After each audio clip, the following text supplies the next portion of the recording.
This is little Carmelo. I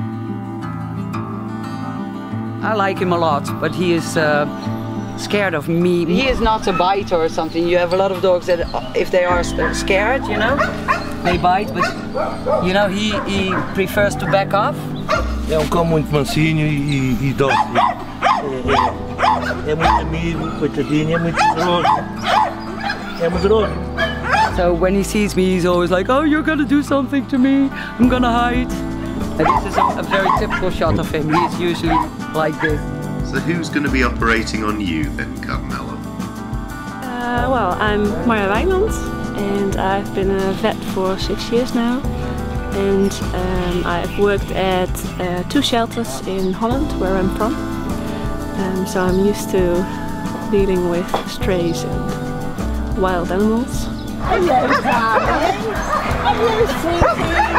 Mary, one of the volunteers at the kennel, goes to pick up Carmelo in time for his operation.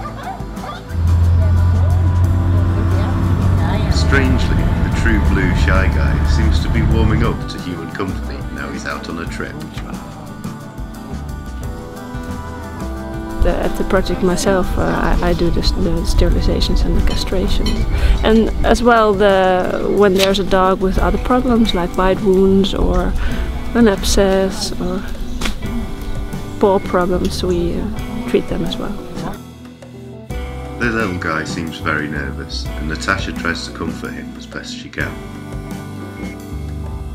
Aurora, one of the veterinary assistants, then checks to see if Carmelo is in good health. He's then weighed to make sure that he receives the correct dosage of ketamine. Once injected, Ilsa and Aurora stay with him to comfort him as he falls asleep. The sounds of the other dogs around him were keeping him awake, so it was necessary to put a blanket over his face just to calm him down further. Once asleep, Ilsa and Aurora start the preparation process.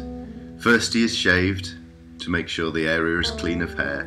Then he is given an injection of antibiotics. The area is then sterilised thoroughly and eye drops are put into his eyes to ensure that his eyes do not dry out throughout the operation. With the male, you just take out the balls and you don't have to open the belly. So the operation is fairly easy and it only takes about a quarter of an hour.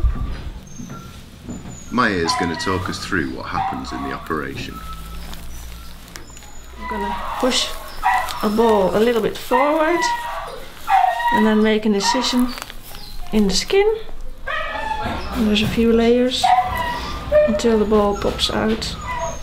One more layer. That's the ball. I'm gonna tear this ligament and I'll put a clamp on it. So that's the first step. Okay. And I'm gonna tie the blood vessel to stop it from bleeding when I cut off the balls. And I will cut it off,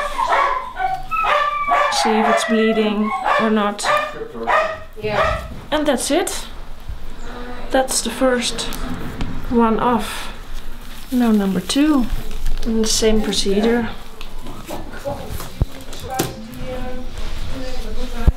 Now we'll cut this ball. And now we're gonna close him up. Put some sutures in the subdermis, just below the skin. So that's the first layer.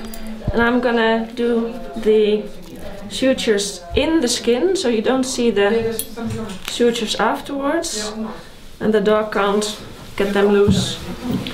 Well, I'll make 3 knots, and then he's ready. Can you get something to clean and put the band-aid on? So that's that. So, all finished. You have his head.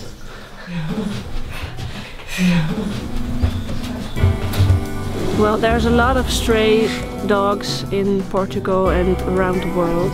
It's a good thing to make sure there won't be any more. The operations aren't that big of a risk. Yeah, this way everybody will be happy. The dogs and the people as well. Carmelo's awake. It's time for him to go for his first walk. He's a little bit wobbly, it has to be said, but after a little bit of love from Sadie, he seems to be a little bit more steady on his feet. Back to the kennels, and totally fascinated with the outside world. Sadie hooks him back up to his place and makes sure he's okay. Strangely, this once shy guy seems ever more keen for human affection. Well, that was Carmelo's story, and a successful one. Maybe that extra little bit of human contact and a trip out was all he needed to bring him out of his shell.